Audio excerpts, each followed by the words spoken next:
Buenas tardes, mi equipo y yo les hablaremos sobre el tema de inflamación, así como sus mecanismos y células que la desencadenan.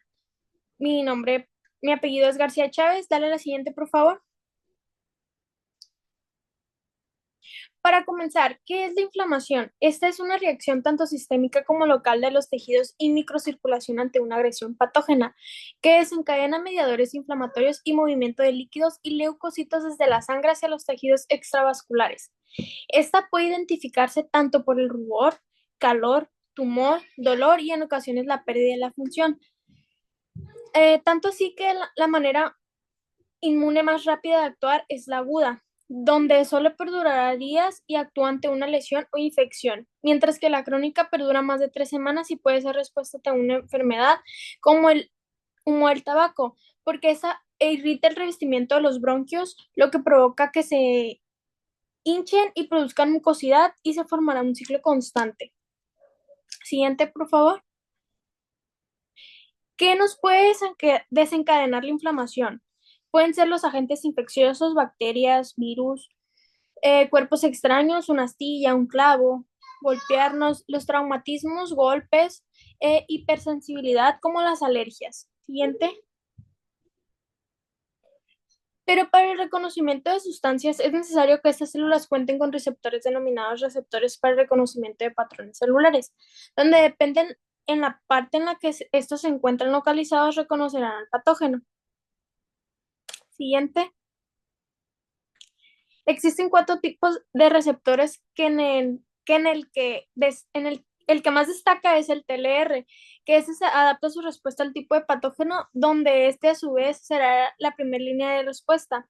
Estos ligandos pueden activar células dendríticas, macrófagos y otras células presentadoras que mostrarán antígenos microbianos a células del sistema inmune adaptativo. Los siguientes son los NOT.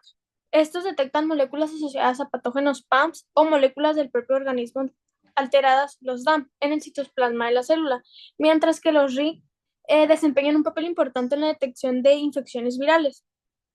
Y los receptores de lectinas o tipo C se denominan así porque estos receptores reconocen las proteínas que pues reconocen azúcares, básicamente. Siguiente, por favor. Y un resumen breve del proceso inflamatorio, podemos describirlo así. Para comenzar debe haber una lesión, que estos estimularán la liberación de PAMPs, que activará los macrófagos, células dendríticas y los mastocitos, que estos secretarán citocinas que producirán histamina, como la IL-1, la IL-6 y la TNF, que estas dilatarán los vasos y aumentará la permeabilidad vascular, donde habrá migración de leucocitos por las células de adhesión y después se llevará a cabo una fagocitosis. Siguiente, por favor. Instantáneamente después de una lesión ocurren cambios en el flujo sanguíneo y en el calibre de los vasos. Comienzan las alteraciones en la permeabilidad vascular como respuesta inmediata a la lesión de los vasos sanguíneos. Estos se contraen con rapidez y luego se dilatan. La vasodilatación es uno de los primeros y más característicos cambios que se producen en la respuesta inflamatoria. Consiste en la dilatación de los vasos sanguíneos, principalmente arteriolas y capilares, en la zona afectada. La vasodilatación es desencadenada por diversos mediadores químicos liberados en el sitio de lesión, como la histamina, las prostaglandinas y el óxido nítrico. Estos mediadores actúan sobre los receptores de las células musculares lisas, provocando su relajación y por consiguiente la dilatación de los vasos sanguíneos. La dilatación de los vasos sanguíneos incrementa el flujo sanguíneo hacia el área inflamada, lo que facilita el transporte de oxígeno, nutrientes y células inmunitarias al sitio de lesión. La histamina es el mediador de la fase aguda y se encuentra almacenada en los gránulos de las células sebáceas, basófilos y plaquetas. Es secretada en respuesta a lesiones de tipo físico como los traumatismos, el frío o el calor, o ante la presencia de agentes inflamatorios como lo son las moléculas del complemento, la C3 o la C5A. Siguiente. Por consecuente, tenemos el aumento de la permeabilidad vascular, que esta activa el sistema de coagulación provocando la permeabilidad y el aumento de la permeabilidad vascular condiciona la acumulación de líquido y componentes plasmáticos en los tejidos afectados. Los mediadores químicos como la histamina y la quinina actúan sobre las células endoteliales que se contraen y se separan entre sí, dejando espacios vacíos a través de los cuales pueden salir fluidos, macromoléculas y otro tipo de células. La fuga vascular refleja contracción de las células endoteliales, mientras que la alteración de la permeabilidad constituye la característica principal y de mayor especificidad, provocando el exudado profuso hacia el intersticio. La pérdida de proteínas del plasma reduce la presión osmótica intravascular y el incremento en el intersticio. Secundario a esto, a la vasodilatación aumenta la presión hidrostática intravascular, lo que conduce a una importante salida y acumulación de líquidos en el tejido intersticial, formándose finalmente el edema. Siguiente, por favor. Y aquí tenemos claramente un infarto, un ejemplo, perdón, de infarto agudo al miocardio con evolución de 1 a 3 días, infiltrado inflamatorio agudo constituido por leucocitos en el centro de la imagen donde se encuentra el círculo. Se observa cómo los leucos destruyen a un miocardiocito necrótico. Continuando con los niveles de líquido intracelular, toda la regulación del transporte de líquido a través de las paredes vasculares se describe en parte por el principio de Starling. Estas fuerzas incluyen la presión hidrostática. Esta fuerza empuja al líquido fuera del capilar sanguíneo hacia el espacio intersticial. La presión osmótica es la fuerza que atrae el líquido hacia el capilar desde el espacio intersticial debido a la concentración de proteínas, principalmente albumina en el plasma. La presión oncótica, también llamada coloidosmótica, es una presión que suele tender a meter agua en el sistema circulatorio. Es la fuerza contraída de la presión hidrostática. El líquido intersticial es el líquido que se encuentra entre las células en el espacio intersticial hacia donde se mueve en el líquido cuando la presión hidrostática vence a la presión osmótica. La terminal venosa representa el extremo venoso del capilar, donde la presión hidrostática disminuye a la presión osmótica y se vuelve dominante, favoreciendo la reabsorción de líquido. Siguiente, por favor.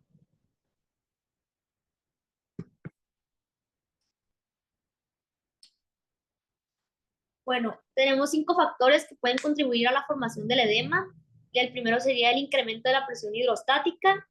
El segundo sería reducción de la presión oncótica en los vasos sanguíneos, aumento en la permeabilidad de la pared de los vasos sanguíneos, como sucede en inflamación, obstrucción de la recogida de fluidos vía el sistema linfático, cambios en las propiedades de retención del agua, de los tejidos. Siguiente, por favor. Bueno, el pH, presión hidrostática. Pues esta presión ejercida por la sangre dentro del capilar y tiende a forzar el líquido hacia afuera del capilar, hacia el espacio intersticial. En el extremo arterial del capilar, la pH es más alta, de 30, lo que favorece la salida de líquido del capilar. El PCO-PP, presión coloidosmótica de las proteínas plasmáticas. Esta presión es generada por las proteínas en la sangre que atraen el agua hacia el capilar, manteniendo el líquido en el interior de los vasos sanguíneos. La PCO-PP es constante a lo largo del capilar con un valor de 28. En el extremo arterial, la pH es mayor que la PCO-PP, lo que permite que el líquido salga del capilar hacia el espacio intersticial. Esto se muestra como una flecha roja, pues ahí se muestran pues varias flechitas rojas, que indica la salida. En el extremo venoso la pH disminuye a 10, mientras que la PCO-PP permanece a 28. Esto provoca que la presión osmótica supere la presión hidrostática, favoreciendo el retorno del líquido desde el espacio intersticial al capilar. Esto muestra una flecha roja de ingreso, que sería lo del principio. Siguiente, por favor. Bueno, en el edema tenemos el inflamatorio y el no inflamatorio. En el inflamatorio ocurre como parte de una respuesta inflamatoria ante una lesión, infección o enfermedad autoinmune. Esto asociado con un aumento de la permeabilidad de los vasos sanguíneos, lo que permite que el líquido y proteínas se filtre al espacio intersticial. En el no inflamatorio se produce por alteraciones en el balance de presión entre los compartimientos intravasculares e intersticial. Si la participación del proceso inflamatorio puede ser relacionado con problemas en el sistema cardiovascular, renal y linfático. Siguiente, por favor.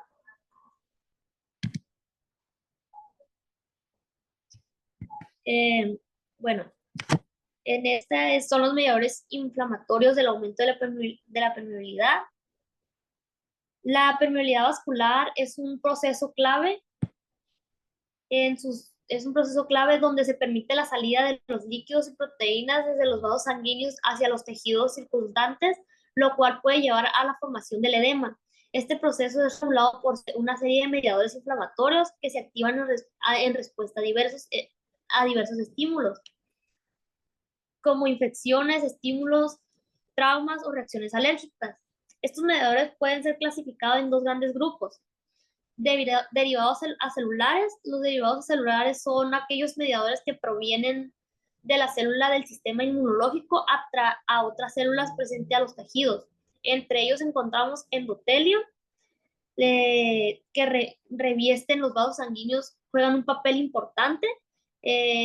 Plaquetas, las plaquetas no solo participan en la coagulación, sino también liberan mediadores. En células inflamatorias incluyen mastocitos, basófilos y otras células del sistema inmunitario. En particular, la histamina y la serotonina son cruciales para aumentar la permeabilidad vascular, lo que facilita la extravasación de líquidos y proteínas.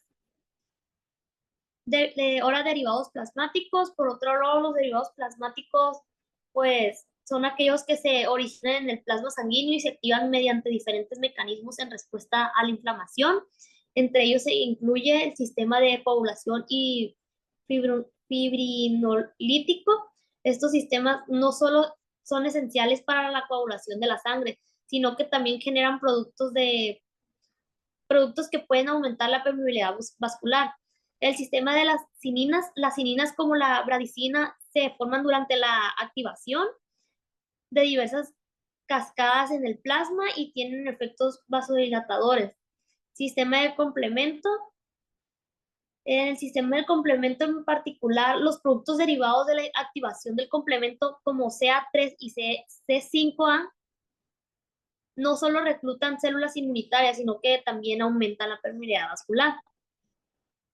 En los efectos finales, todos estos mediadores convergen en un aumento de permeabilidad vascular, lo que facilita la salida del líquido desde el interior del vaso hacia los tejidos, resultando en la formación del edema. Siguiente, por favor. Bueno, en este tenemos la triple respuesta, que tenemos vasoconstricción transoritaya de las arteriolas. Este proceso depende de un sistema inicial a la lesión neurógena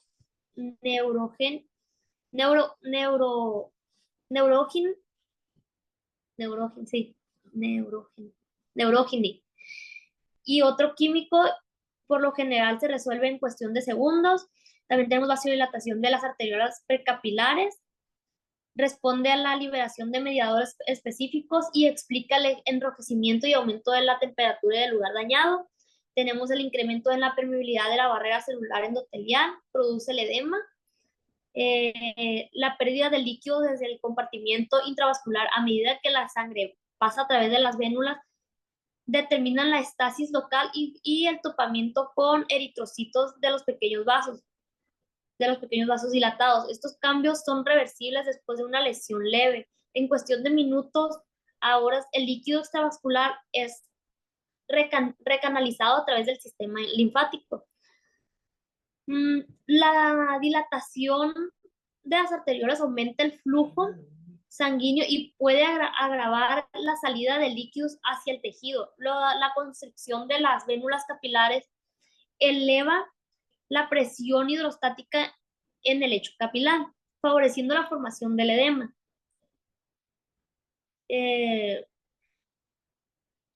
La pared de la vénula, compuesta por células endoteliales, es unida entre sí por uniones estrechas. Estas uniones evitan que los componentes de la sangre, como proteínas y líquidos, salgan del vaso sanguíneo, manteniendo su integridad. La membrana basal y las células endoteliales forman una barrera para el intercambio de las sustancias. Siguiente, por favor.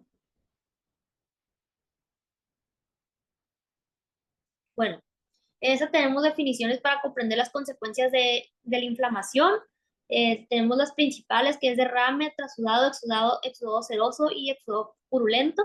O en otros términos importantes también serían serosanguíneo y exudado fibroso. En el derrame, sí, en el derrame, el exceso de líquido en las cavidades corporales. Tenemos un ejemplo de peritoneo o pleura.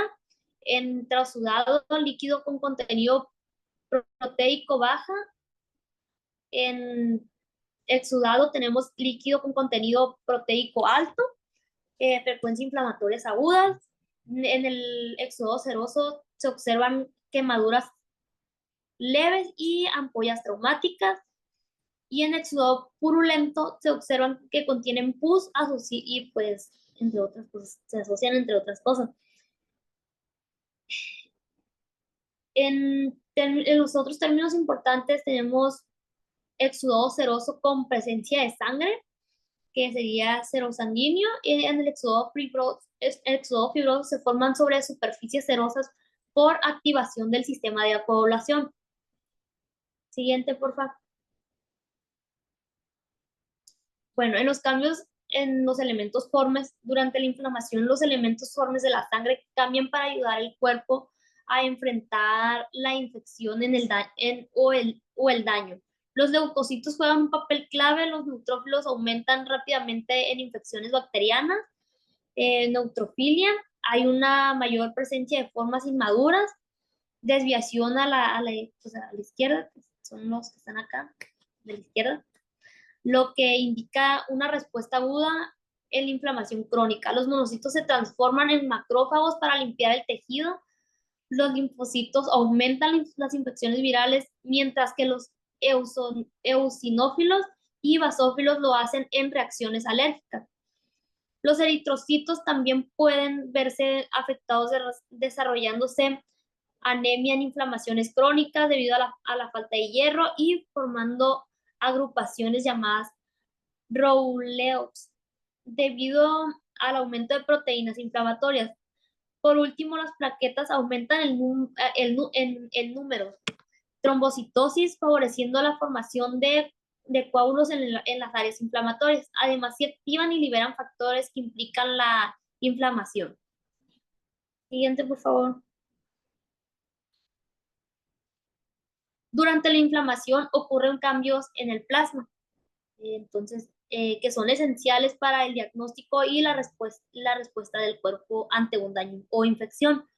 En primer lugar, se produce un aumento de las proteínas de fase aguda, como la proteína C reactiva PCR y en el fibrógeno, que ayudan a controlar la inflamación y la coagulación.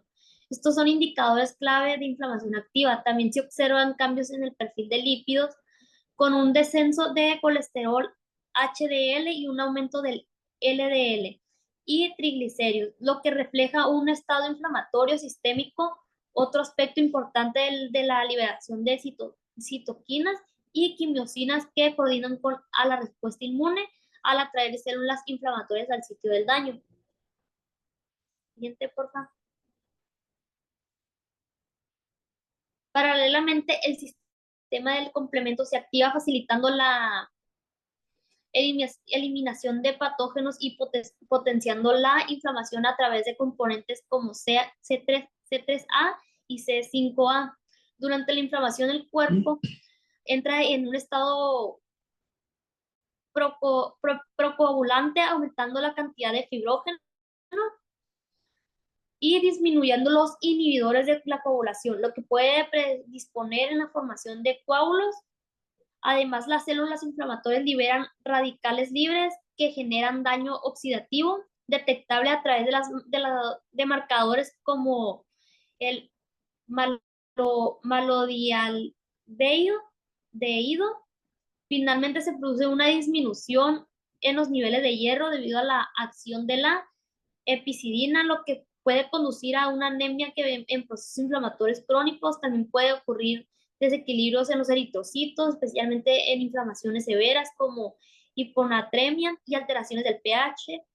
Estos cambios plasmáticos son clave para entender la magnitud y la naturaleza de la respuesta inflamatoria del cuerpo, siendo herramientas útiles tanto para el diagnóstico como para el seguimiento de enfermedades inflamatorias.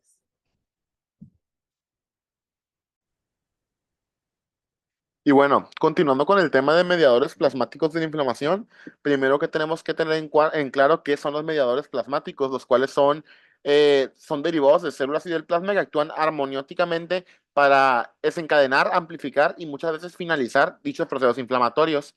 Se dice que principalmente provienen de tres cascadas, las cuales son la cascada de coagulación. La coagulación no solamente sirve para detener hemorragias, sino que también libera señales inflamatorias que activan a otras células del sistema inmune. También tenemos la generación de las cininas, que las cininas, como podría ser las más importantes, la bradicina, son las responsables de aumentar la permeabilidad de los vasos sanguíneos y provocar el dolor, facilitando la respuesta inflamatoria.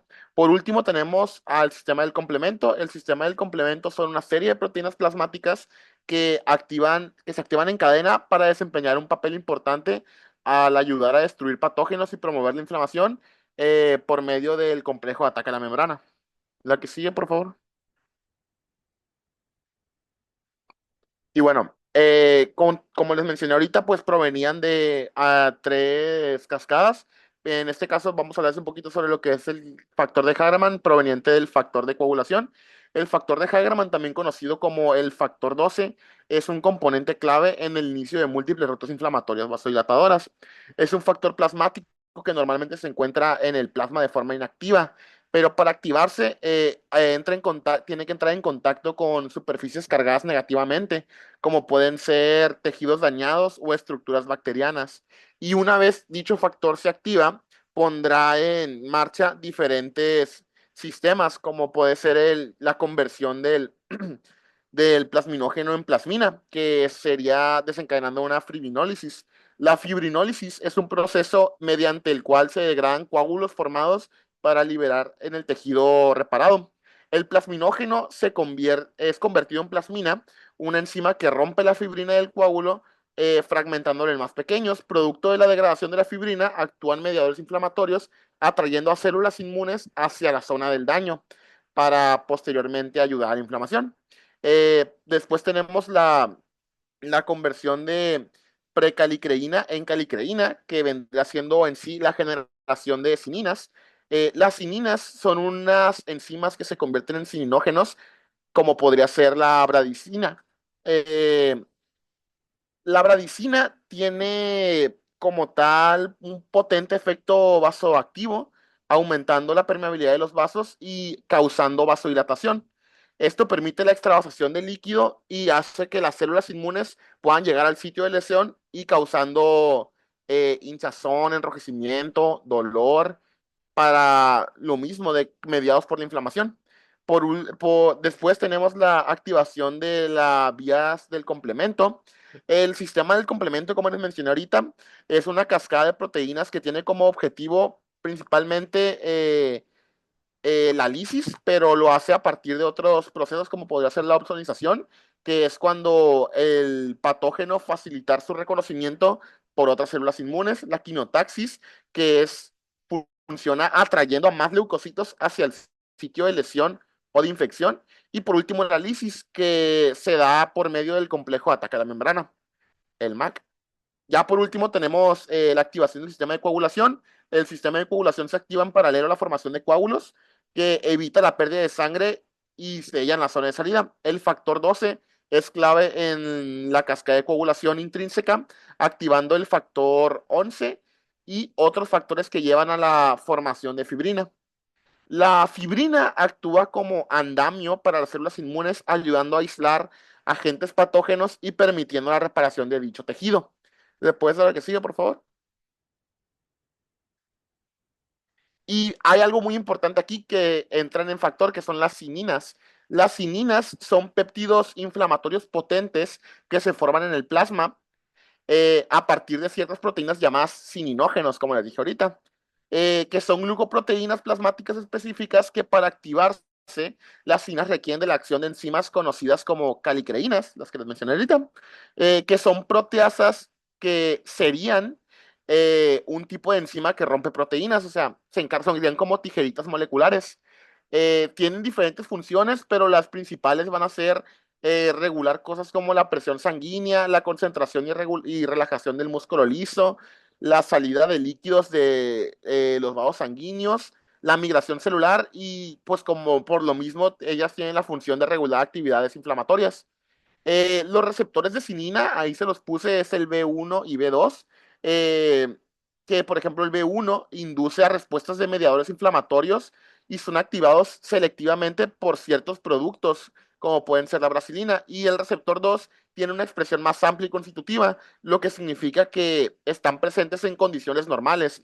El B1 sería, por así decirlo, como para condiciones de inflamación un poquito menos prolongadas y el B2 a más prolongadas. Y pues su papel en la inflamación, las cininas actúan rápidamente en el lugar donde son activadas por otras enzimas llamadas las cininasas que les mencioné ahorita. Y su principal función es la de amplificar la respuesta inflamatoria al activar células locales y células inflamatorias para que produzcan mediadores inflamatorios, como pueden ser las prostaglandinas, las citocinas, el óxido nítrico y entre otros. ¿Le puedes dar la siguiente, por favor? Tema del complemento como tal presenta tres vías, las cuales van a ser la vía clásica, la vía de las lectinas y la vía alternativa, con la función principal de desencadenar el complejo de ataque a la membrana para destruir a los agentes infecciosos por lisis por osmosis, que sería de que en un lugar donde hay menos concentración de líquidos, al abrir un poro, los líquidos exteriores invadan adentro de la bacteria, destruyéndola por dentro.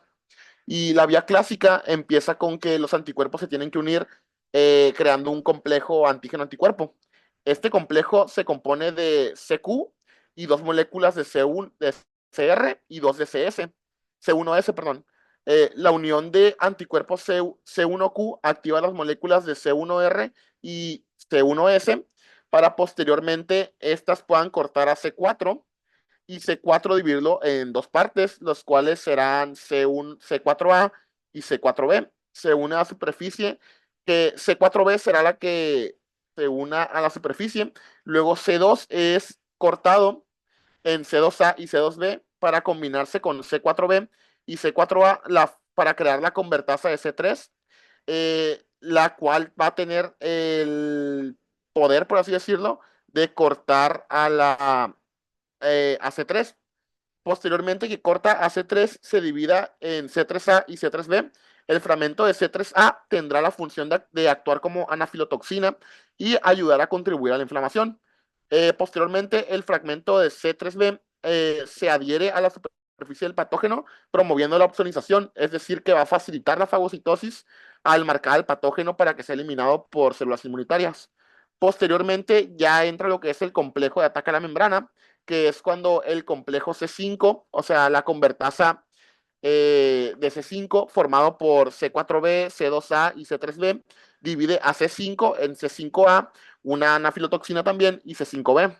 Los componentes de C6, después posteriormente se unirán componentes como C6, C7, C8 y varios C9 que se ensamblarán con C5B para formar el complejo de ataque a la membrana, que como les mencioné ahorita, vendrá siendo como un porito que se va a encargar de que entre agua adentro.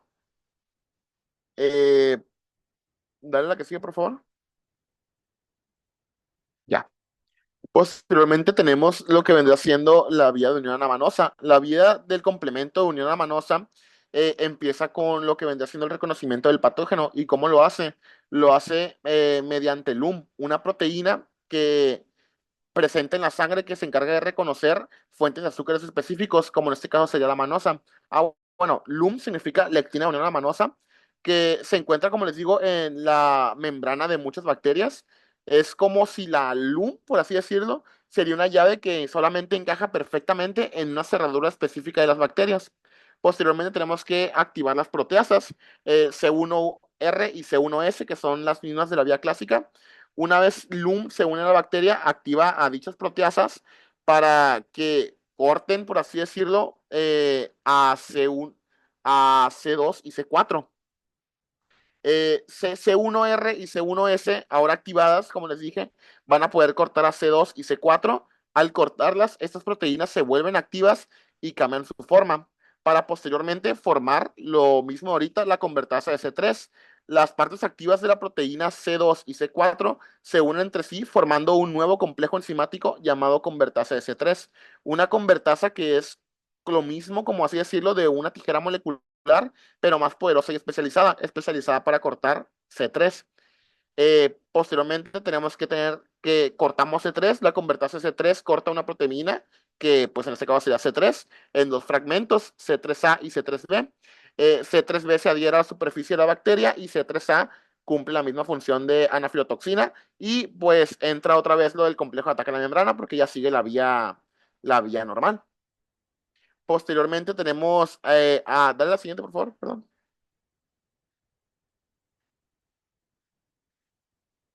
Ya.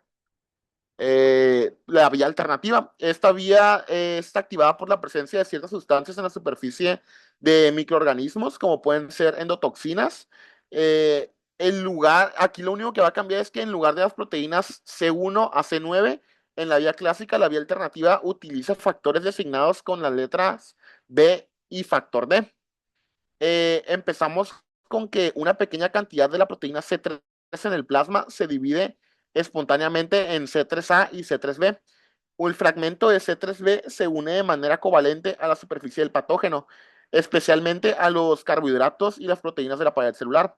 Luego el factor B se une a C3B unido y el factor D esnide el factor B, lo que da como resultado la formación de la convertasa de la vía alternativa denominada C3B minúscula, luego B mayúscula y luego B minúscula. Yo sé que esto está un poquito enredoso, pero al final de cuentas todo debe estar encadenado en lo mismo. Posteriormente, la properdina, esa es otra. Que en este caso sería la convertasa de C3 de la vía alternativa, va a ser un poco inestable, por lo cual va a necesitar de la properdina para estabilizar dicha proteína para que pueda llevar a cabo su acción, la cual es funcionar como tijera molecular para C3. La convertirse C3, en este caso de la vía alternativa, corta a C3 en C3A y C3B. El C3B adicionalmente se une a la convertasa inicial, formando la convertasa de C5, que como ya saben se encarga de contar C5 y posteriormente todo continúa igual para crear el complejo de ataque a la membrana. Dale la que sigue.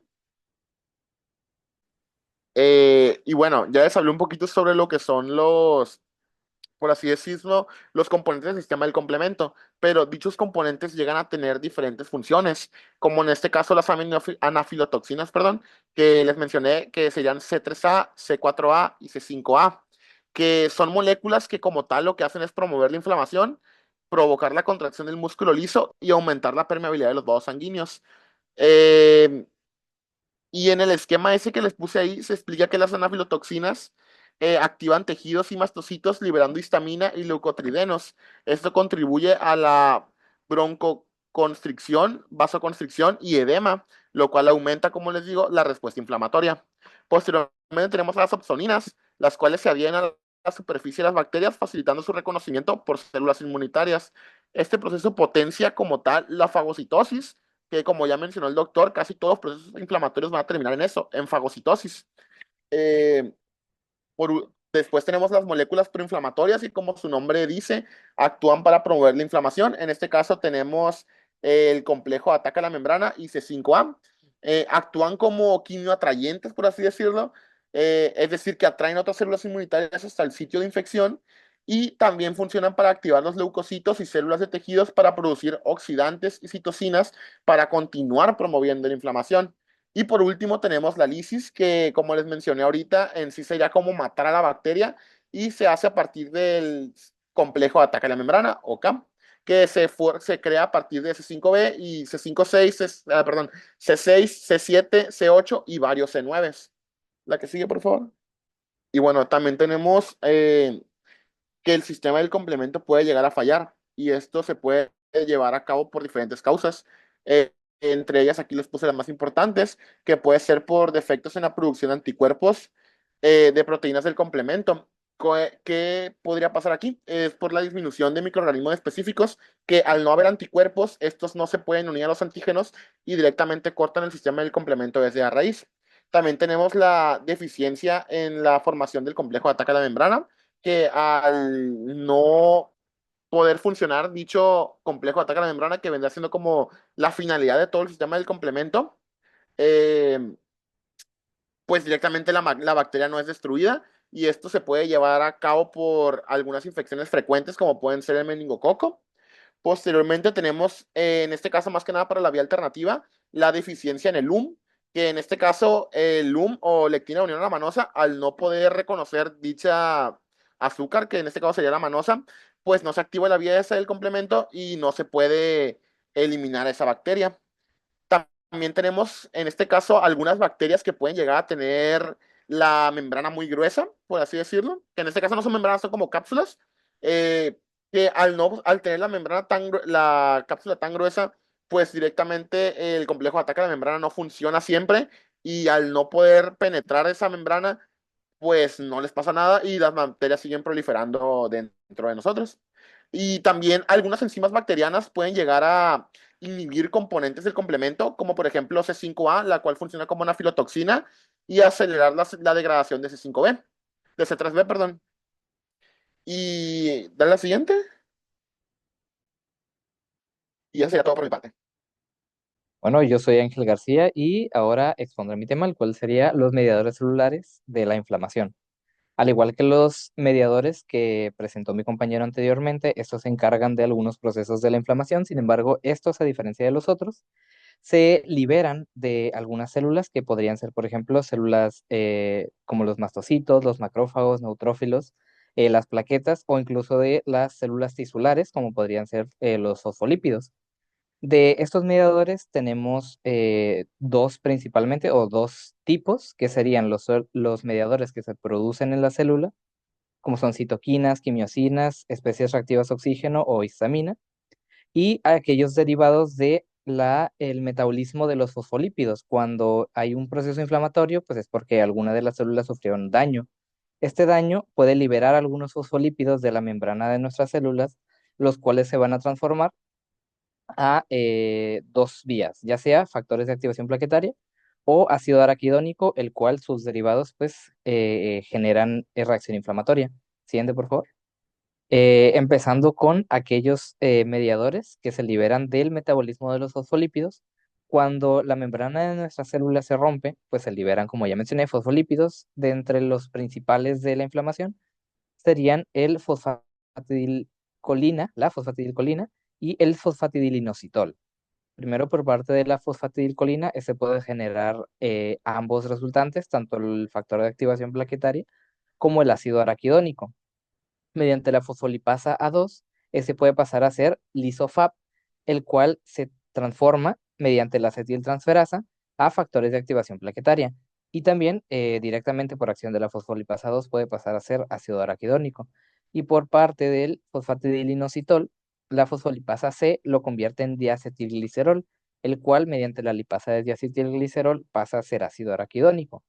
Ahora, este último tiene dos vías, las cuales ambas generan diferentes tipos de moléculas que van a actuar sobre el proceso inflamatorio. Siguiente, por favor. Primero, con el ácido araquidónico, que como ya dije, tiene dos vías, las cuales serían la vía de la ciclooxigenasa y la vía de la lipooxigenasa. Por parte de la ciclooxigenasa, este va a convertir al ácido araquidónico en dos moléculas, las cuales serían la COX-1 y la COX-2, o ciclooxigenasa 1 y 2. Estos tienen muchas funciones, pero principalmente en la inflamación, estas se convierten a prostaglandina H2, y esta misma es precursora de los demás tipos de prostaglandinas, los cuales actúan en la inflamación. Dependiendo de dónde se metabolice la prostaglandina H2, es las prostaglandinas que van a dar como resultante. Por ejemplo, la prostaglandina D2 se genera cuando la H2 se metaboliza en los mastocitos. Si se metabolizan los macrófagos, generamos las prostaglandinas E2 y F2. Las plaquetas con la H2 generan los tromboxanos A2, y en las células endoteliales se generan las prostaglandinas I2. Y por parte, ahorita voy a explicar la función de cada una de estas. Y por parte de la vía de la lipoxigenasa, mediante la enzima 5-lipoxigenasa, hacemos una enzima que se llama 5-HPT. Tiene un nombre muy largo y no sé pronunciarlo, la verdad. Pero esta misma genera leucotrienos A4, los cuales son precursores de todos los demás tipos de leucotrienos y de otras moléculas que se llaman lipoxinas.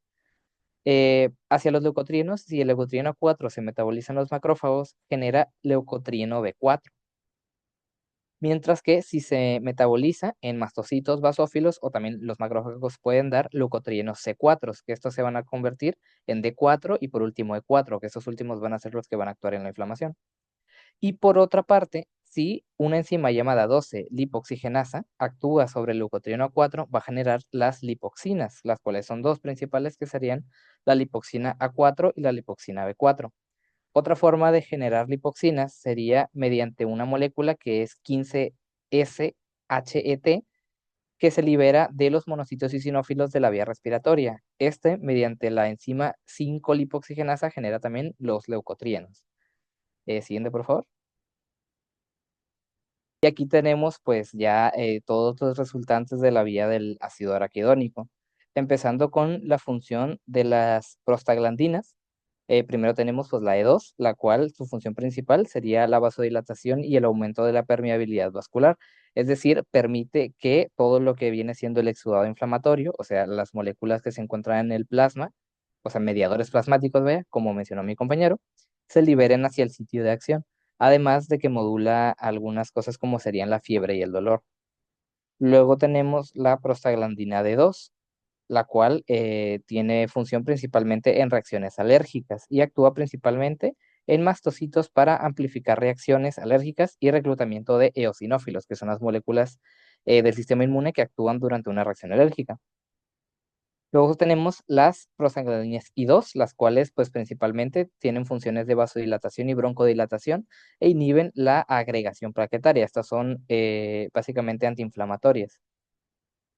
Luego tenemos las prostaglandinas F2, las cuales estimulan contracción del músculo liso, y estas participan también, por ejemplo, en procesos de parto, y además contraen también a los vasos sanguíneos.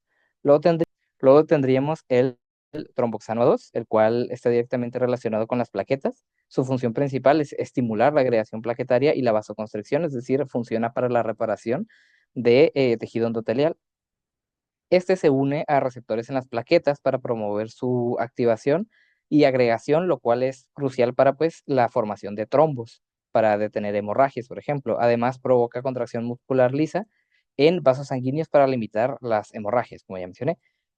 Luego tenemos los leucotrienos, empezando con el leucotrieno B4, que sería el que se genera en los macrófagos únicamente. Este tiene una función quimiotáctica para reclutar neutrófilos, que son los leucocitos más abundantes a la hora de una respuesta inflamatoria. Este estimula el movimiento y adhesión de los neutrófilos hacia el sitio de inflamación mediante unión de receptores específicos. Esto facilita la eliminación de un patógeno si, por ejemplo, la inflamación se trata de una infección. Y luego tenemos pues los leucotrienos, que serían C4, D4 y E4, los cuales son consiguientes, es decir, C4 genera D4 y luego E4. Estos tienen la función principal de inducir broncoconstricción y aumentar la permeabilidad vascular, de nuevo, para que el exudado inflamatorio pase al sitio de acción. Este se une a receptores en células del músculo liso bronquial, causando espasmos bronquiales, lo que se caracteriza por generar el asma. También incrementa la salida de plasma y genera edemas, que serían pues el exudado inflamatorio. Y por último tenemos las lipoxinas, las cuales tienen la función principal de la resolución de la inflamación, es decir, terminar con todo el proceso inflamatorio. Estas inhiben la quimiotaxis, es decir, evitan que sigan llegando más moléculas del sistema inmune al sitio de acción y promueven la reparación tisular mediante la activación de macrófagos con fenotipo antiinflamatorio, es decir, los M2. Esto permite la eliminación de residuos celulares y la regeneración de tejido nuevo. Siguiente, por favor. Lo siguiente sería, como parte del metabolismo de los fosfolípidos, los factores de activación plaquetaria, los cuales, como su nombre lo dice, atraen plaquetas o activan las plaquetas para generar el trombo, que el trombo pues sería un cúmulo de plaquetas unidos por fibrilina que detienen la hemorragia en los vasos sanguíneos. Las plaquetas que se activan mediante estos factores liberan gran cantidad de mediadores como podrían ser serotonina o tromboxano, que ya se mencionó anteriormente, para atraer a más plaquetas al sitio de lesión y así poder taparlo y detener la hemorragia. Además, estos factores aumentan la permeabilidad vascular, es decir, permiten el paso de las sustancias de adentro del vaso sanguíneo hacia el sitio de acción. Y esto se junta con un efecto quimiotáxico que tienen, que atrae algunas células como neutrófilos y eosinófilos para la respuesta inmunitaria. Al unirse los leucocitos, el factor de activación plaquetaria guía su migración hacia los vasos sanguíneos dañados. Además, potencia la liberación de enzimas lisosomales y especies reactivas de oxígeno, que estas las explicaré más tarde, que aumentan la capacidad de leucocitos para destruir patógenos. Siguiente, por favor. Como siguientes mediadores celulares, tenemos las citocinas, las cuales son pequeñas proteínas producidas por células activadas en respuesta a diferentes estímulos. Esas proteínas tienen bajo peso molecular, lo que permite que se puedan mover con facilidad entre las células y así puedan llegar a realizar funciones de comunicación. Son fundamentales para la regulación de la respuesta inflamatoria en el cuerpo y también juegan un papel importante en reparación de tejidos. Las citocinas actúan básicamente como mensajeros que transmiten señales a otras células, que ya sea de promoción o de inhibición de procesos como la inflamación. También pueden activar el crecimiento celular y la reparación de tejidos, es por eso que participan en la resolución de la inflamación. Las citocinas tienen tres modelos de acción, los cuales son dependiendo de a qué células actúan. Por ejemplo, la primera sería la autocrina, es decir, que actúan sobre su misma célula, que normalmente esto ocurre a la hora de liberar más citocinas, es decir, la citocina se libera de una célula, principalmente los macrófagos, que dato importante, los macrófagos son las células principales liberadoras de citocina durante la inflamación. Las citocinas pueden actuar sobre este mismo macrófago que las liberó para promover la liberación de más citocinas, por lo tanto, aumentar la respuesta inflamatoria. Luego también tienen acciones paracrinas, es decir, que actúan sobre las células que se encuentran cerca de la célula que los liberó. En esta modalidad, la citocina pues actúa en células vecinas y esto es útil para la situación en donde las células cercanas necesitan colaborar como respuesta rápida en una zona inflamada. Y por último, tenemos una acción endocrina, es decir, que actúan en células que se encuentran lejos de la célula que los liberó. Normalmente viajan a través del torrente sanguíneo y llegan al sitio de acción mediante quimiotaxis para poder ejercer su acción, ya sea de reparación o de señalización. Siguiente, por favor. Y bueno, tenemos aquí una tabla de las principales citocinas, que serían interleucinas, factores de crecimiento, quimiosinas, interferón y citocinas proinflamatorias. Por parte de las interleucinas, los principales en la acción inflamatoria pues serían la 1, la 6, 8, 13 y 10. La 1 tiene una función muy importante en lo que vendría siendo la fiebre, ya que esta interleucina actúa a nivel del hipotálamo en el núcleo preóptico, donde libera la enzima de la fosfolipasa 2, que fue la que ya mencioné, para generar ácido araquidónico en esa zona y liberar prostaglandinas que van a aumentar la temperatura corporal. Además, las interleucinas tienen como funciones principales la activación de células inflamatorias como macrófagos y linfocitos. También pueden regular el crecimiento y diferenciación y activación de algunos glóbulos blancos y participan en respuestas inmunes ayudando a coordinar la defensa del cuerpo contra infecciones y lesiones. Luego tenemos los factores de crecimiento, los cuales los principales serían el factor estimulante de colonias de granulocitos y macrófagos, que sería el GMCSF, y el MCSF, que sería el factor estimulante de colonias de macrófagos. Sus funciones principales serían actuar sobre los macrófagos, promoviendo su crecimiento y actividad bactericida. Los macrófagos pues son células que fagocitan, por lo tanto, en una reacción inflamatoria ante un patógeno, el crecimiento y activación de estos es muy importante para la fagocitosis. Además, pueden estimular la producción de otras células inmunitarias dentro de la médula ósea y fomentan la diferenciación y función de células como los linfocitos y los leucocitos. Luego tenemos las quimiosinas, las cuales pues, son un grupo especializado que atrae células inmunitarias a los sitios de infección e inflamación.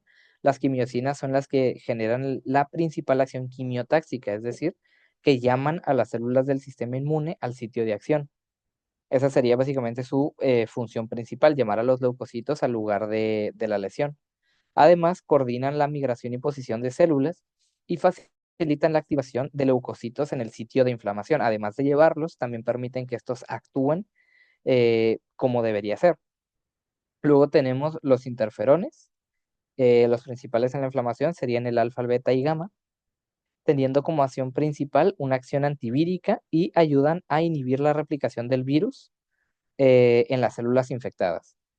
También puede activar leucocitos y aumentar la presentación de antígenos para el sistema inmune adaptativo y facilita la respuesta inmune pues, en todo sentido. Los interferones también modulan la activación celular del sistema inmune para mejorar la respuesta general contra infecciones virales, específicamente de virus.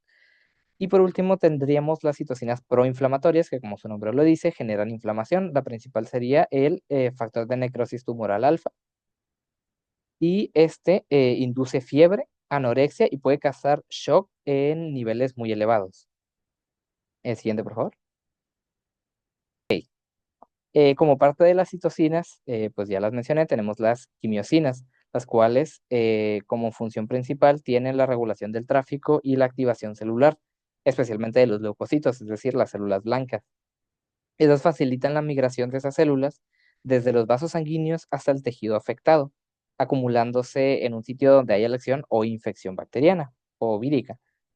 Existen de dos tipos de quimiosinas, las cuales serían las quimiosinas inflamatorias, las cuales se liberan en respuesta a estímulos como toxinas bacterianas o la presencia de otras citocinas. Como mencioné anteriormente, las citocinas pueden liberar más citocinas. Y su función principal es el reclutamiento de leucocitos, es decir, las quimiosinas inflamatorias son las que se encargan de la quimiotaxis, de llevar leucocitos al sitio en donde se está llevando a cabo el proceso inflamatorio. Y luego tenemos las quimiosinas recirculantes, las cuales regulan el tráfico de linfocitos hacia los tejidos linfoides. Esto pues facilita la respuesta inmune en órganos muy específicos. Ayuda también a la preparación del sistema inmune para futuras infecciones o amenazas mediante el sistema inmune adaptativo. Siguiente.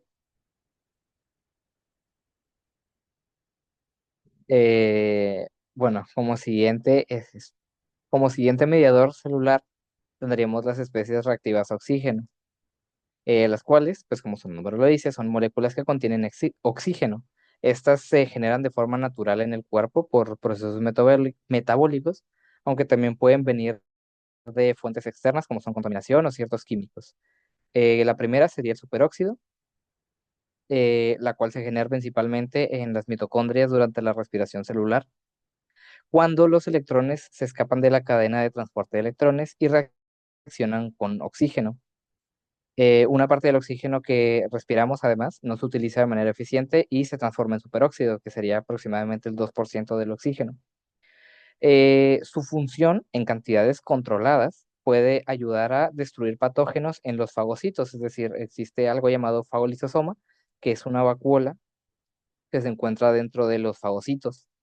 Y adentro del superóxido es capaz de destruir algunos microorganismos. Sin embargo, en exceso, el superóxido puede dañar nuestras propias proteínas, lípidos o incluso el ADN, causando estrés oxidativo. Para su regulación existe una enzima que se llama enzima superóxido dismutasa, la cual convierte el superóxido en peróxido de hidrógeno, que es otra especie de reactivo oxígeno que voy a explicar más adelante. Luego tendríamos el óxido nítrico, el cual se produce en el cuerpo a través de la enzima óxido nítrico sintasa, que convierte al aminoácido de la arginina en esa misma óxido nítrico y en citrulina. Tenemos tres tipos de óxidos nítricos, el cual sería el N, que se encuentra en el sistema nervioso, el I, que es el inducido en las células inmunes durante infecciones o inflamación, es decir, es el importante para la inflamación, y el E, que se encuentra en células endoteliales que recubren los vasos sanguíneos. El óxido nítrico es importante para la señalización celular, además de que regula procesos como la dilatación de los vasos, para mejorar el flujo sanguíneo y la llegada de leucocitos, por ejemplo, al sitio de acción. En el sistema inmunológico, el óxido nítrico se produce en grandes cantidades en respuestas infecciosas y ayuda a destruir patógenos, al igual que el superóxido. El óxido nítrico pues, es una molécula inestable que se degrada rápidamente en el cuerpo.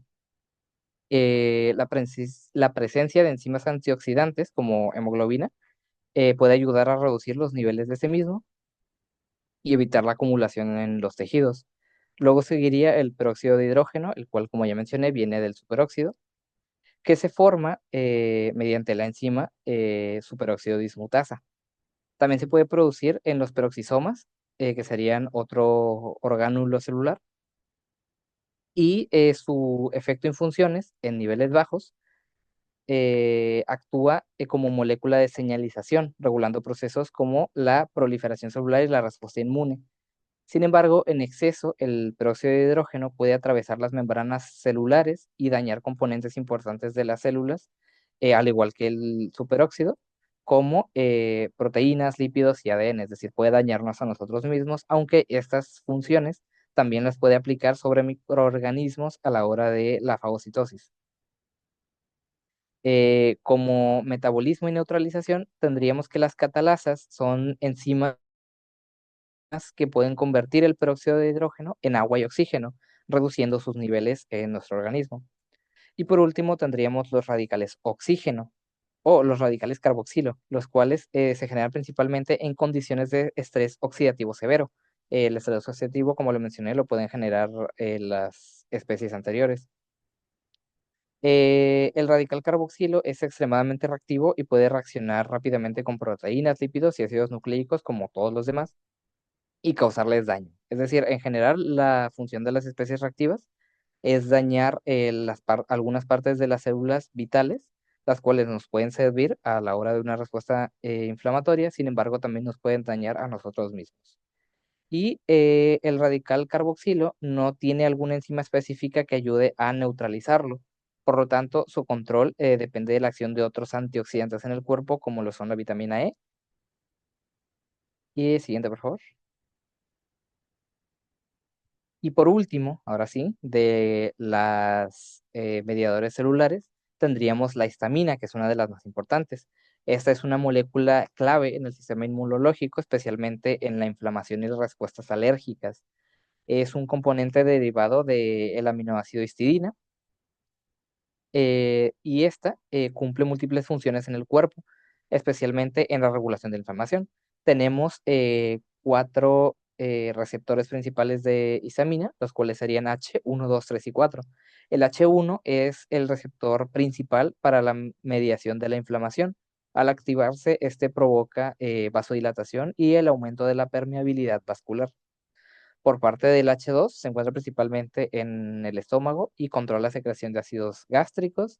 El H3 está localizado en el sistema nervioso y regula la liberación de neurotransmisores, y el H4 se expresa en células del sistema inmune como eosinófilos, mastocitos y linfocitos T. Y pues las funciones principales de la histamina para la inflamación son la vasodilatación, como ya mencioné, y aumento de permeabilidad vascular. También tiene funciones quimiotáxicas que atraen los leucocitos para que actúen en la zona de acción y estimulan las fibras nerviosas. Y eso sería todo de mi parte. Muchas gracias.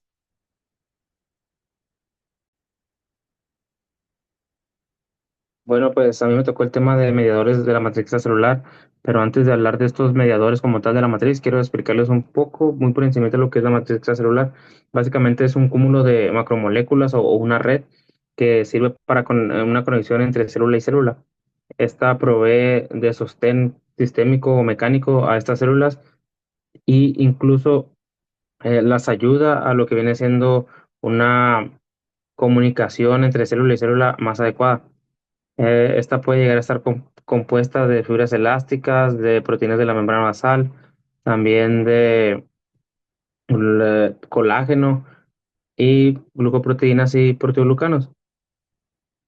Ahora sí, para empezar a hablar de los mediadores de la matriz extracelular como tal, tenemos estos 6 mediadores que empezaríamos con la proteína ácida secretada rica en cisteína, la cual es una glucoproteína multifuncional y una de estas funciones que tiene es que afecta a los mediadores o factores de crecimiento, en lo que hace que afecte una proliferación, migración y diferenciación celular, básicamente de las células endoteliales, la cual las hace antiadherentes. ¿Qué quiere decir esto? Que en lugar de ser proinflamatoria, podría decirse que esta proteína es antiinflamatoria. También tenemos a las trombopodinas, que como su nombre lo dice, pues influyen mucho en la agregación plaquetaria en los trombocitos y apoyan la quimiotaxis de los neutrófilos, al contrario que la otra, esta sí es proinflamatoria, porque ayudan a esa adhesión de los neutrófilos, o sea, ayudan a que estos queden en ese tejido que se está inflamando. Ahora las tenacinas C, X y R, que son proteínas antiadherentes como la ácida secretada, expresan durante el desarrollo de un daño o de una herida, también pueden en la curación de la herida. Tenemos también a la osteopontina, que es una glucoproteína fosforilada que ayuda mucho en la mineralización ósea. También tiene otras 4 funciones que puede ser que media interacciones entre célula y la matriz extracelular. También activa la señalización celular, más en particular en los linfocitos T. También es quimiotáctica en los leucocitos y refuerza su adhesión. También ok, también tiene efectos antiinflamatorios, modulando a lo que viene siendo los macrófagos. Y por último, tenemos a los sindecanos, que son proteoglucanos de sulfato y heparano, que intervienen en la coagulación y señalización de crecimiento celular, en la adhesión celular de la MEC y en la tumorogénesis. Y ya, eso para terminar de hablar de eso, podrían llamarse como citoquinas o factores de crecimiento que influyen en asociaciones entre las células, el MEC y las proteínas de la matriz extracelular, haciendo los diferentes cambios de este endotelio o de las células inflamatorias, de las cuales voy a hablar en la siguiente diapositiva. Las principales células inflamatorias podrían ser los leucocitos o son los leucocitos, que estos influyen mucho en esa respuesta inflamatoria. Tenemos a los linfocitos T, a los B, a los neutrófilos, a los macrófagos o monocitos, eosinófilos, mastocitos y basófilos, de los cuales cada uno tiene una función sumamente importante. A lo mejor uno que otro tiene funciones parecidas o pueden tener algo que hagan en común, pero cada uno tiene una función importante para cada patógeno que va a entrar o cada cosa reconocida por el cuerpo. Y comenzando con el principal, el de la inflamación aguda, el que predomina o que siempre, casi siempre tenemos más, aunque estemos normales, que son los neutrófilos, que son unos fagocitos. Estos tienen algo muy importante que es la netosis, o muy curioso, vaya, que es un mecanismo para atrapar y destruir a los invasores microbianos.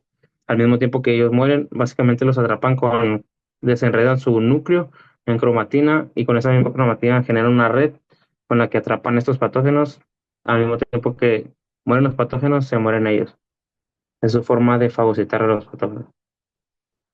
Ahora tenemos a las células endoteliales, que pueden ser estas las principales que medían el flujo o la permeabilidad del vaso, porque básicamente, dependiendo de los diferentes factores de crecimiento, sí, pero esas son las células guardianes del reglamento celular. Estas inhiben o ayudan a la perfusión del tejido, dependiendo de, por ejemplo, la histamina, endotoxina, citoquinas, que inducen a estas células endoteliales a exhibir moléculas de lesión como pueden ser selectinas, integrinas, que captan a las células que van pasando por ahí y las ayuda a hacer, atraparlas, de lo que más adelante les va a hablarme un compañero, que es el reclutamiento leucocitario. Tenemos ahora los monocitos o macrófagos, monocitos en el plasma, macrófagos en los diferentes tejidos, o los macrófagos tienen su nombre propio para cada tejido, como células de Kupffer, células de Langerhans, etcétera. Tenemos a lo que vienen siendo los monocitos, pues son células simplemente que derivan directamente de la médula ósea, tienen un núcleo uniglobulado en un forma como tipo de riñón. Pueden Salen a la circulación, pero básicamente solo salen para migrar a los diferentes tejidos y convertirse en macrófagos. Ahora sí, los macrófagos, pues macro de grandes son células grandes, fagos de fagocitar. Entonces son, por así decirse, las principales células fagocíticas que tenemos en el organismo. Fagocitan todo, tienen la función de fagocitar, y con esta fagocitosis pueden presentar antígenos a lo que es el MHC, al igual que las células dendríticas, de las cuales voy a hablar ahora.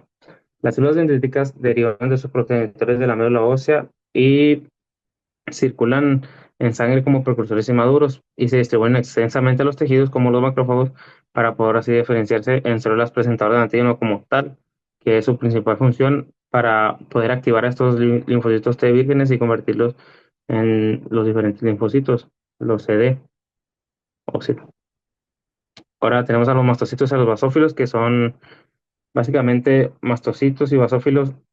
Son muy parecidos en lo que tienen una larga vida, habitan en todos los tejidos de soporte, desempeñan un papel importante en la regulación de la permeabilidad vascular, mastocitos, histamina y el tono del músculo liso bronquial. Los mastocitos se encuentran en los tejidos conjuntivos, especialmente en la superficie de la mucosa del pulmón, gastrointestinal, básicamente mucosas o epitelios.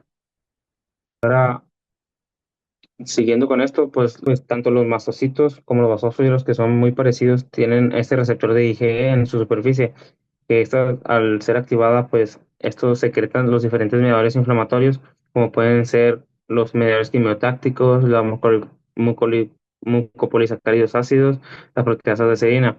También contienen este mediador muy importante, que es casi el principal, que incrementa la permeabilidad vascular, que es la histamina, más que nada en los mastocitos, que pues como tiene esta función de ser, pues es el principal mediador de la inflamación, que si cierra, tiene esta característica de que tiene una vasoconstricción al mismo tiempo que una vasodilatación.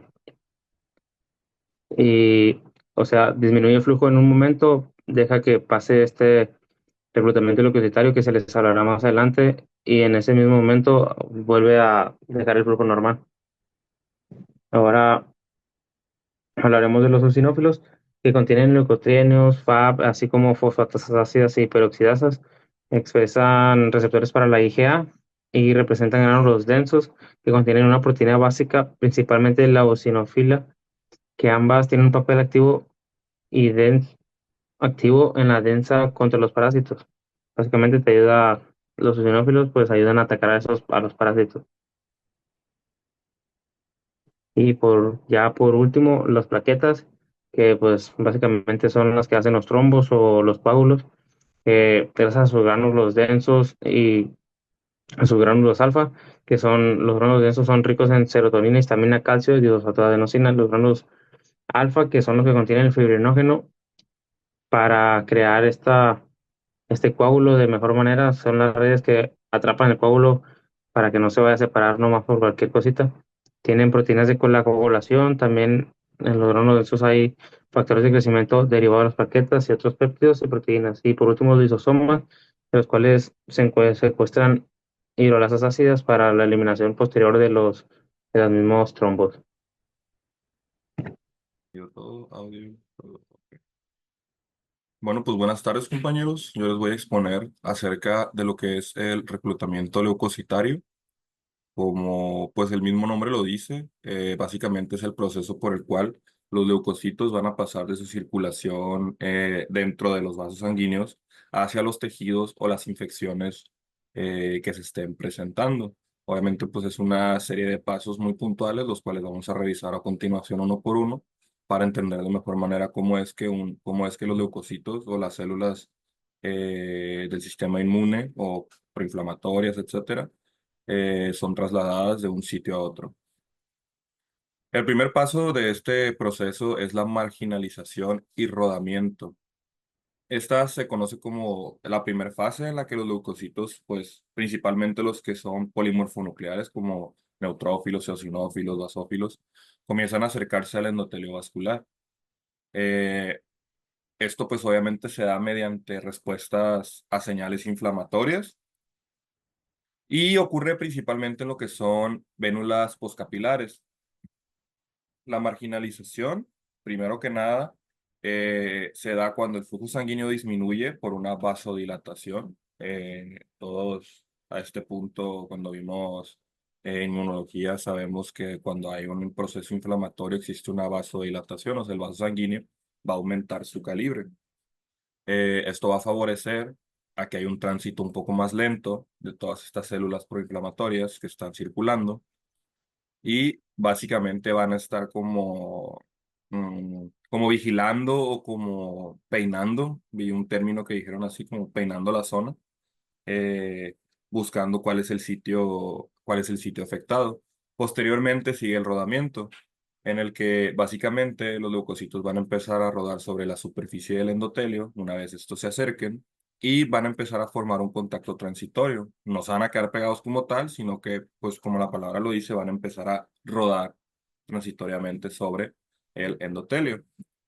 Aquí hay una molécula muy importante que forma parte de las moléculas de adhesión que se llama selectinas. Pues yo creo que el nombre está muy claro, selectinas, seleccionar, van a ser las encargadas de ir seleccionando o, pues sí, seleccionando cuáles de estas células van a empezar a hacer su proceso para ingresar a lo que es el sitio afectado. En estas, los tipos de selectinas que están implicadas en este paso son la E-selectina, la cual está expresada en el endotelio, la P-selectina, que es almacenada en gránulos intracelulares del endotelio y las plaquetas, y la L-selectina. Esta va a estar expresada en los leucocitos. Entonces, como pueden ver, pues cada una va a estar eh, ubicada en una zona específica que pues obviamente cada una de esas zonas pues es la zona que hace contacto, tanto la L-selectina que está expresada en los leucocitos pues va a hacer contacto con la E-selectina que está expresada en el endotelio y la P-selectina que está en gránulos intracelulares del endotelio y plaquetas, porque es un proceso, un conjunto que va a hacer que estas células empiecen a rodar. Posteriormente tenemos el paso de la adhesión. Aquí en este paso, los leucocitos van a adherirse firmemente al endotelio. Igual, todo aquí es mediante respuestas y señales inflamatorias, quimiosinas, citocinas. Particularmente, en este caso, van a ser las quimiosinas. Aquí entran en juego las integrinas. De nuevo, yo creo que los nombres pues, eh, son muy obvios, vamos a decirlo así, y te dicen de antemano qué es lo que hace la molécula, ¿no? Integrinas, ¿qué van a hacer? Van a integrar de alguna manera van a integrar ese leucocito al endotelio hasta que llegue a lo que son las uniones intercelulares del vaso sanguíneo.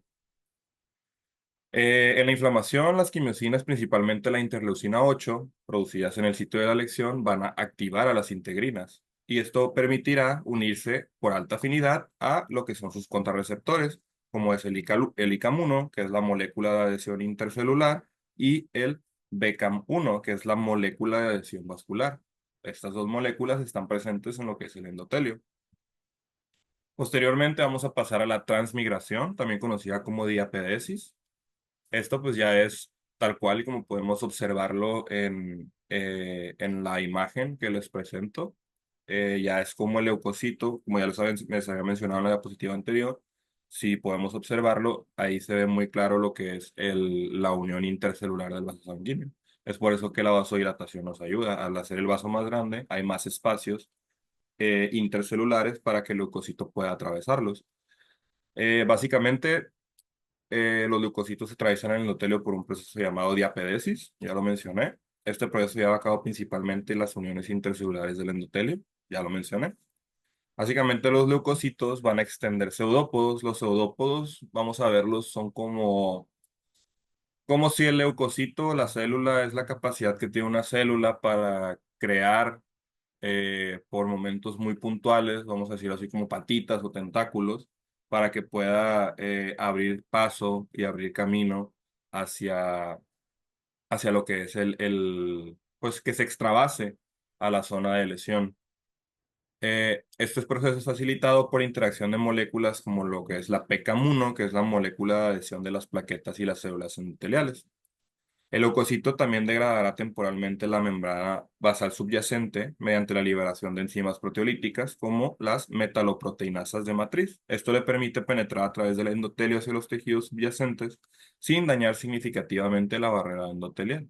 Entonces, básicamente solo vamos a verlo como si fuera una pequeña microlesión para que el leucocito pueda atravesar lo que es la unión intercelular, pero pues que no va a cambiar o no va a hacer ningún daño que comprometa la estructura de lo que es el endotelio vascular.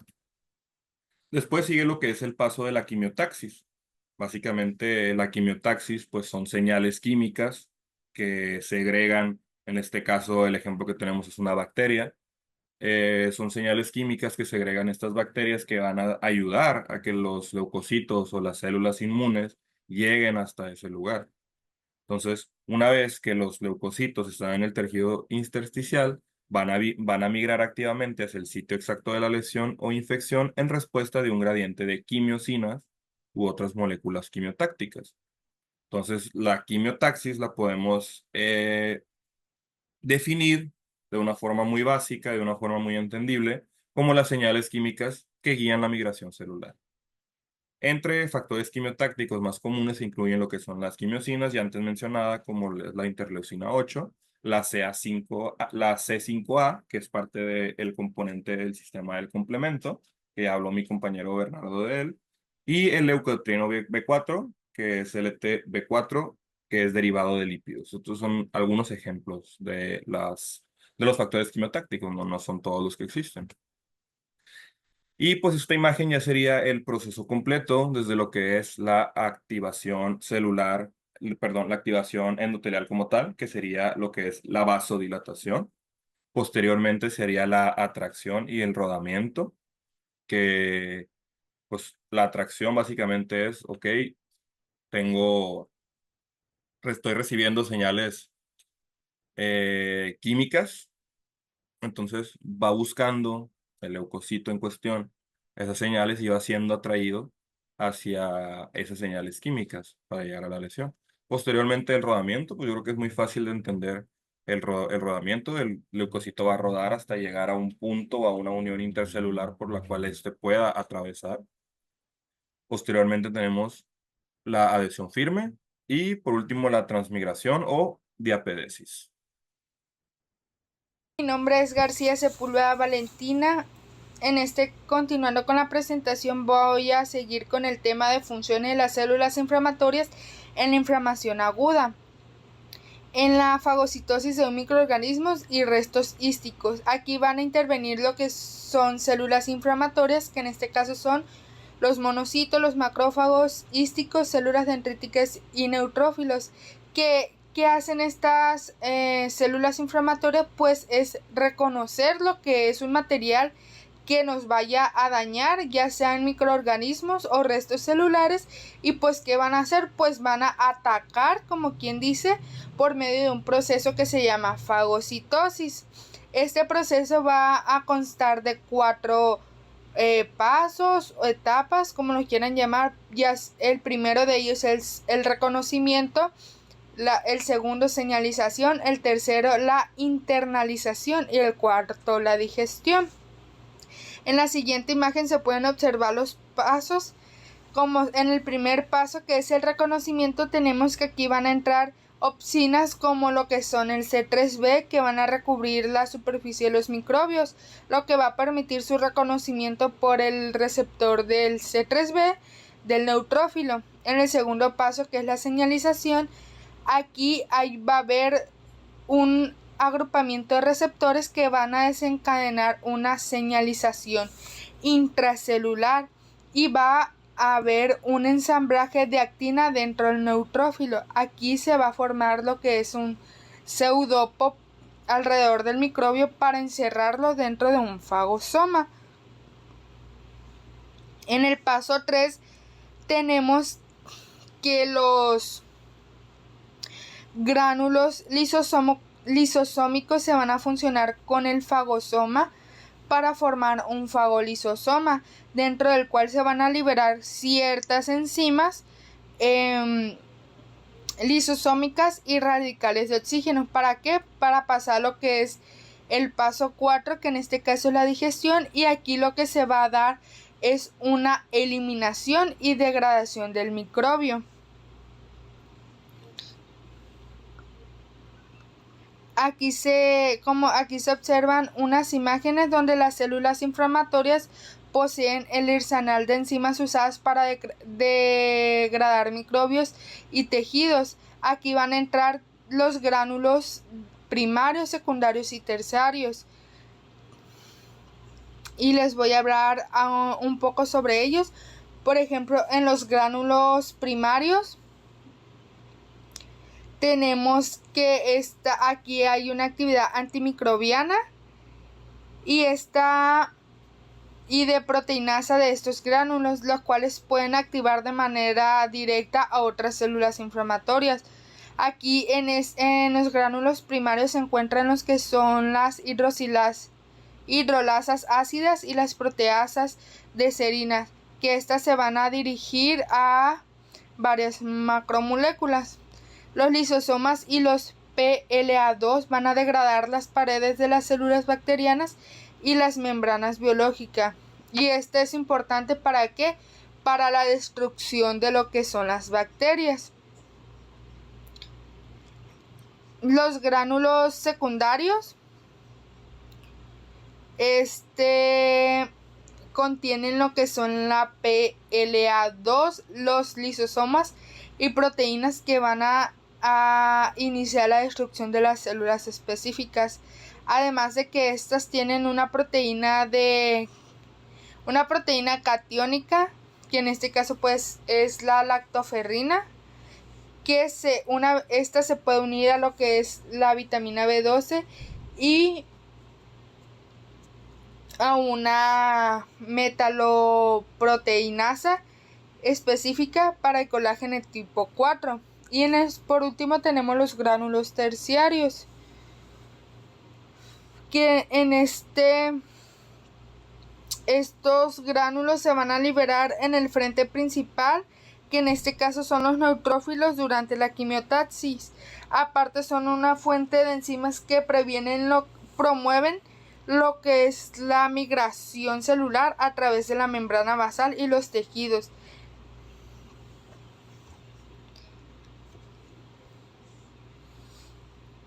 En las siguientes diapositivas, aquí las células inflamatorias van a destruir la bacteria, ya sean por mecanismos ROX y no ROX. En este caso son actividad bacteriana oxidativa y no oxidativas. Las especies de oxígeno van a destruir bacterias. En este caso, la fagocitosis se va a acompañar de ciertas reacciones metabólicas de las células inflamatorias que llevan a la producción de varios metabolitos de oxígeno. Estos ROS son más reactivos que el oxígeno y contribuyen a lo que es la destrucción de bacterias. Aquí hay unos ejemplos de ROS o actividad bacteriana oxidativa. El primero de ellos es el anión superoxidado, que en este caso la fagocitosis va a activar a una oxidasa de NADPH en la membrana celular de los PMN. La NADPH oxidasa va a ser un complejo de transporte de electrones de múltiples componentes. ¿Qué es lo que va a hacer este complejo? Pues va a reducir lo que es el oxígeno molecular de la O2. La activación de esta enzima va a aumentar en casos de exposición previas de las células al estímulo quimiotáctico, y la activación de lo que es la oxidasa de NADPH va a aumentar el consumo de oxígeno y va a estimular lo que es la derivación de monosfosfato de hexosa. En conjunto, estas respuestas celulares se van a denominar estallidos respiratorios. En el peróxido de hidrógeno, pues el peróxido dismutasa convierte con rapidez lo que es el O2 en H2O2 en la superficie celular y en los fagolisosomas.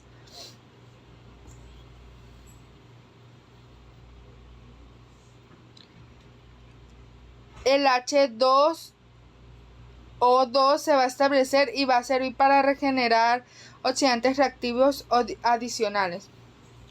El ácido hipocloroso, o sea, en este caso entra lo que es la mieloperoxidasa, que este es un producto de los neutrófilos con una carga catiónica muy alta. Se secreta desde los gránulos durante la exocitosis en presencia de un haluro que por lo general viene siendo un cloro. La mieloperoxidasa va a catalizar lo que es la conversión de H2O2 en HOCl. Y va a ser un poderoso oxidante que es muy importante, ya que este es un agente bactericida que van a unos fosfatos de hexosa. En conjunto, estas respuestas celulares se van a denominar estallidos respiratorios. En el peróxido de hidrógeno, pues el peróxido dismutasa convierte con rapidez lo que es el O2 en H2O2 en la superficie celular y en los fagolisosomas.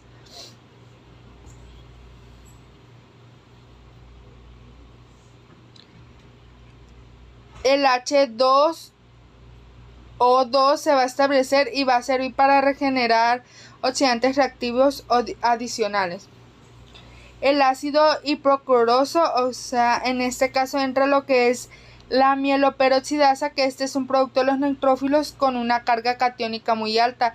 Se secreta desde los gránulos durante la exocitosis en presencia de un haluro que por lo general viene siendo un cloro. La mieloperoxidasa va a catalizar lo que es la conversión de H2O2 en HOCl.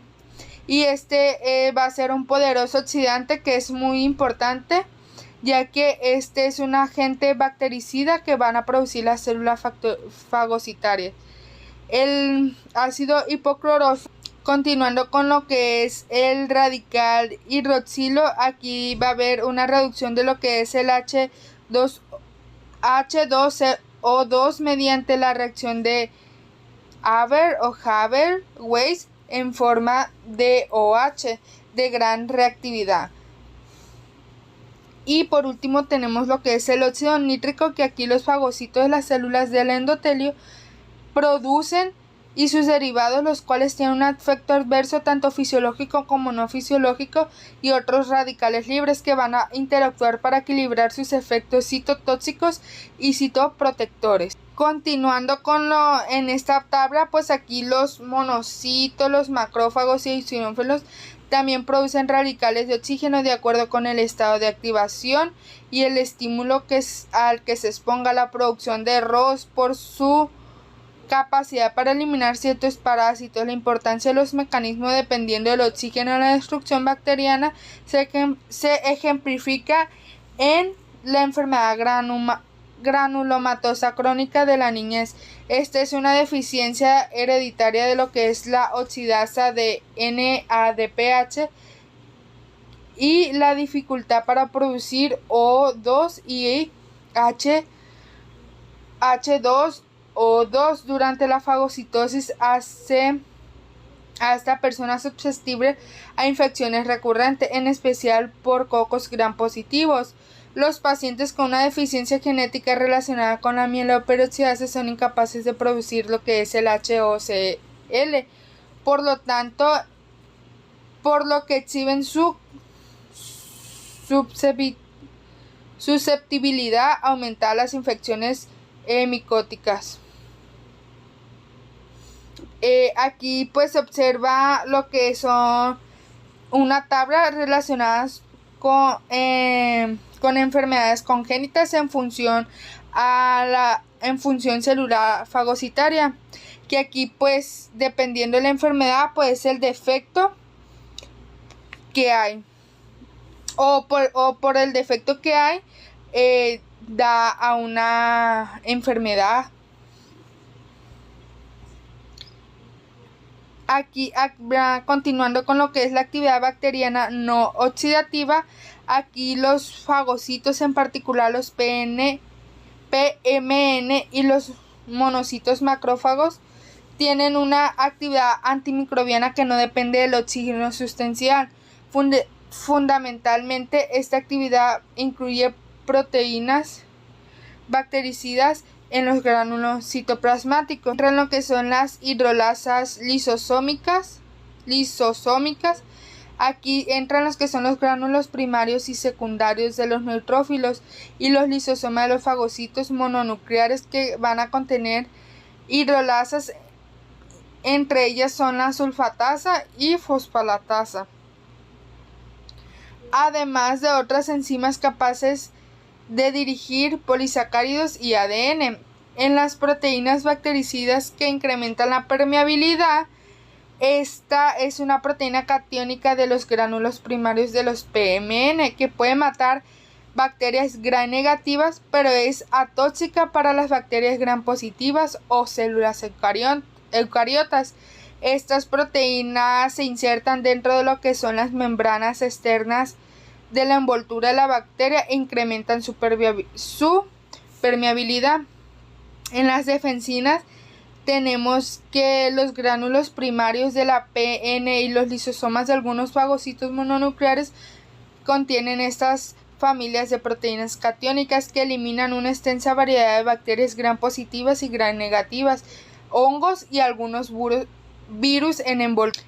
Las defensinas son quimiotácticas para los fagocitos, células dendríticas inmaduras y linfocitas, de manera que van a ayudar a movilizar y amplificar la inmunidad antimicrobiana.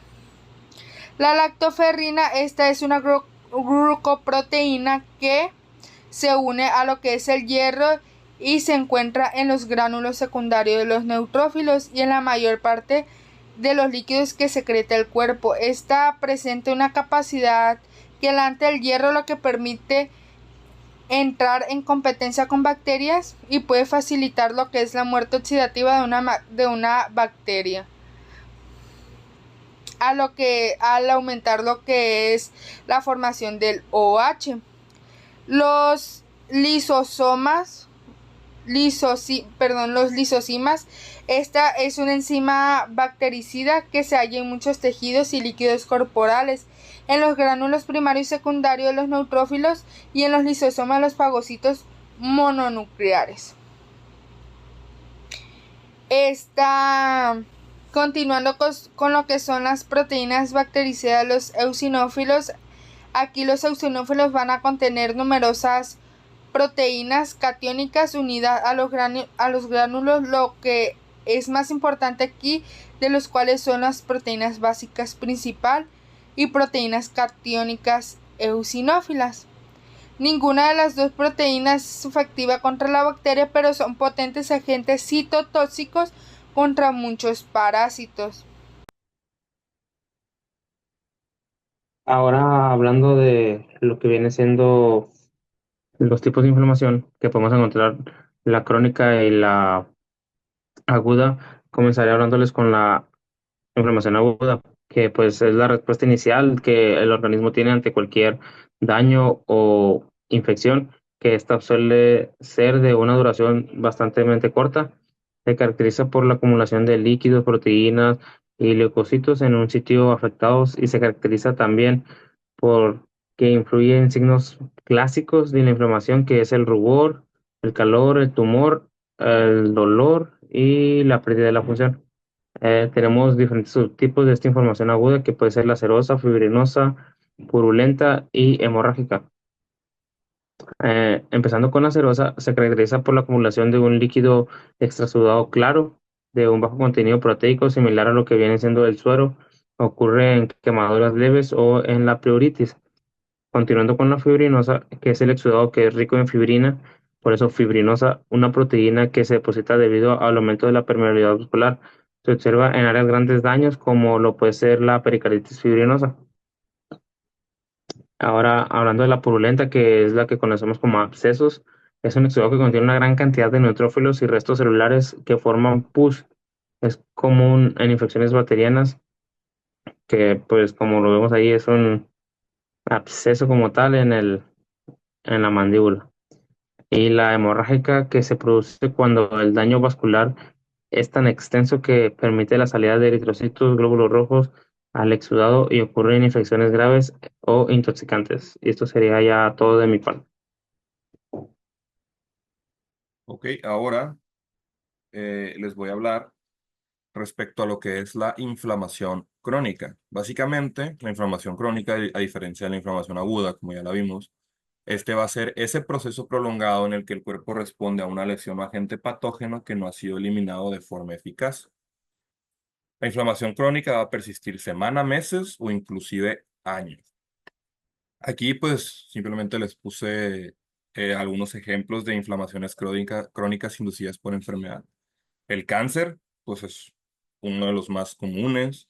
Las enfermedades pulmonales, como la fibrosis quística, las enfermedades oculares, enfermedades autoinmunes, claro, síndromes metabólicos, eventos cerebrovasculares, etcétera, o eventos cardiovasculares.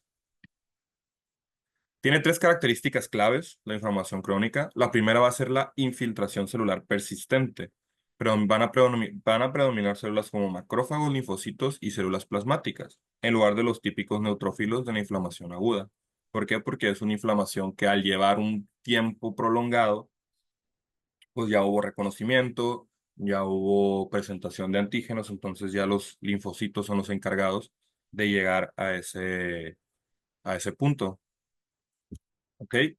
Ahora continuamos con lo que es la destrucción tisular. Pues yo creo que la palabra está muy clara. Entonces, esa va a ocurrir, va a haber un daño progresivo a los tejidos debido a la actividad prolongada de las células inflamatorias. Al final de la función de las células inflamatorias, ¿cuál es? Destruir todo aquello agente o todo aquello insulto que nos está causando ese proceso inflamatorio en primer lugar. Entonces, mientras esas células inmunes estén atacando a ese agente o a ese insulto, pues obviamente va a haber daño, va a haber daño, va a haber daño, va a haber daño, va a haber daño hasta que se logre eh, contrarrestar ese agente patógeno o ese agente agresivo, nocivo para nosotros. Entonces, van a haber liberación de mediadores inflamatorios, como lo que son enzimas, los radicales libres, citoquinas, especies reactivas al oxígeno, etc. Y la última característica clave de la inflamación crónica van a ser los intentos de reparación del cuerpo. Entonces, simultáneamente a que está pasando la destrucción tisular, pues el tejido normalmente va a intentar regenerarse o repararse el mismo. Entonces va a haber formación de tejido fibroso cicatrizal, fibrosis, que puede definirse como un tejido carente de vitalidad y función.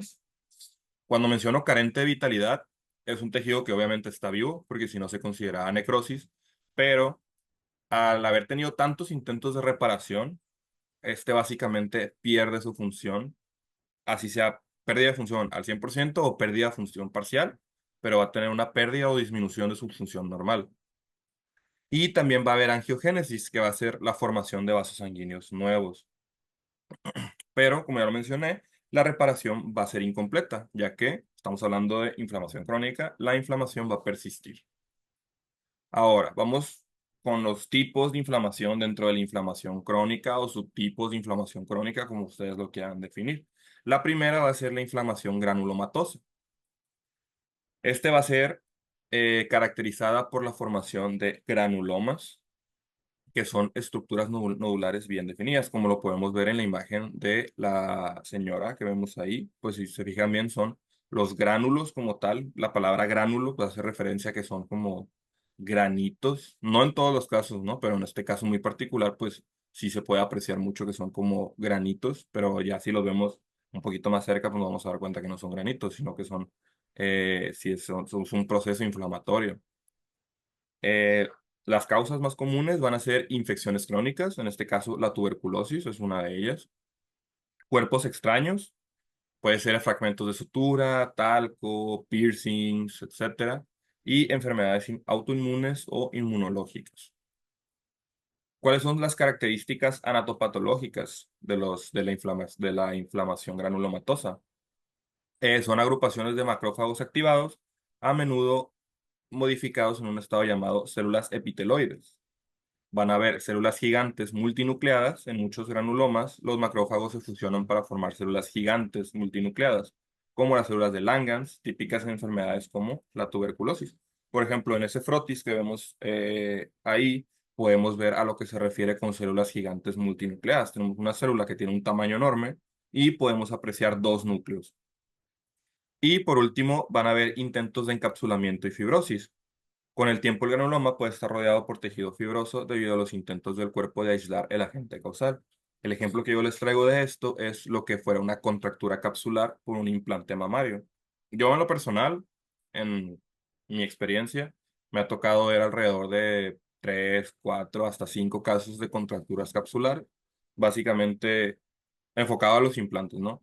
Entonces, básicamente, el implante, al ser un cuerpo extraño, pues siempre va a haber una reacción adversa del cuerpo, ¿no? Tiene que reconocer ese cuerpo extraño.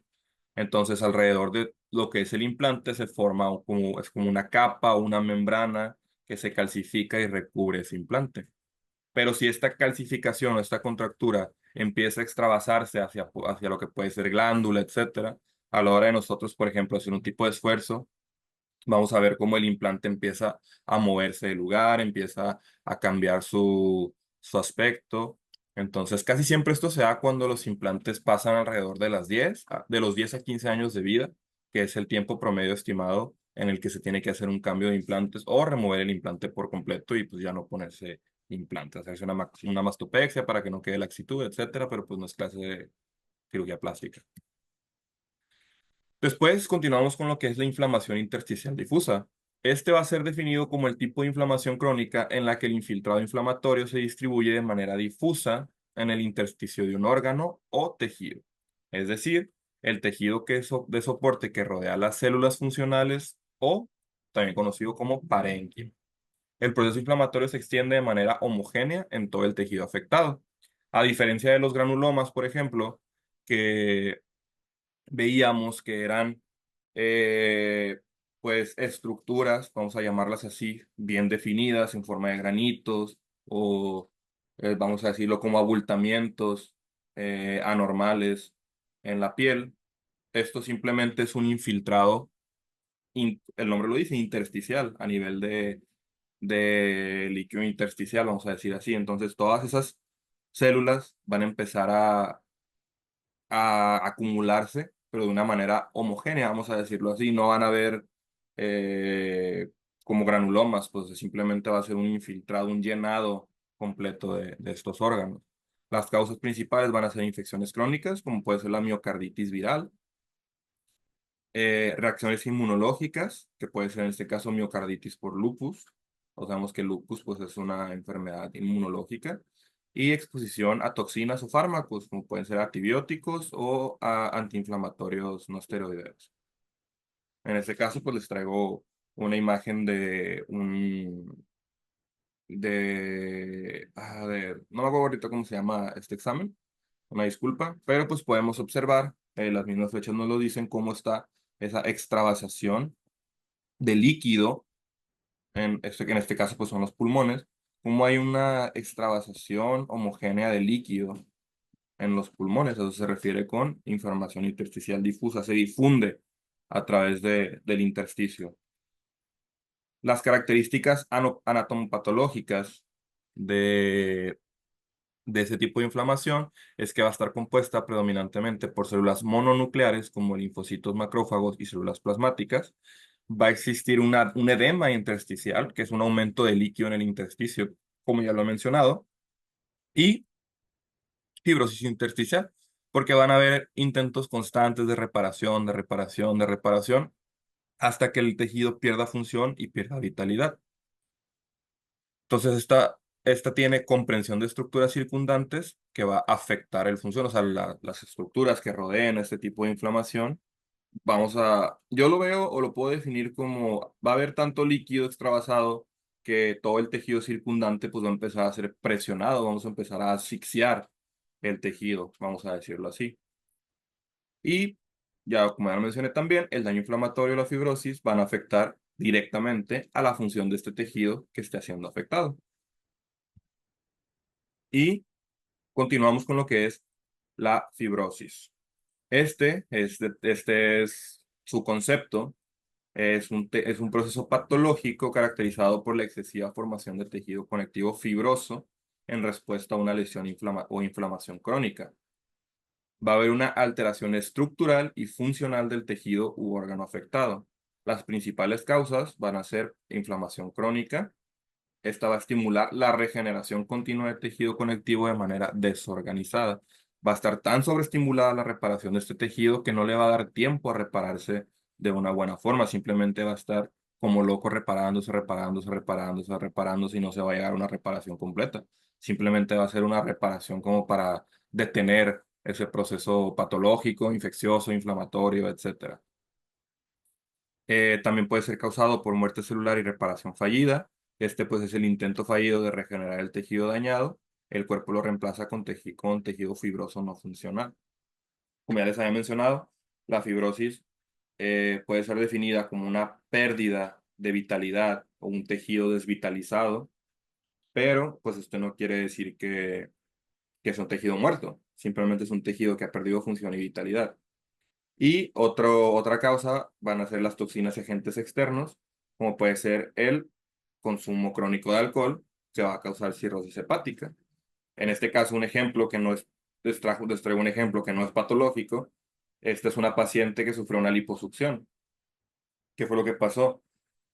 Muchas veces en las liposucciones hay mucha fibrosis, pero cuando tú haces una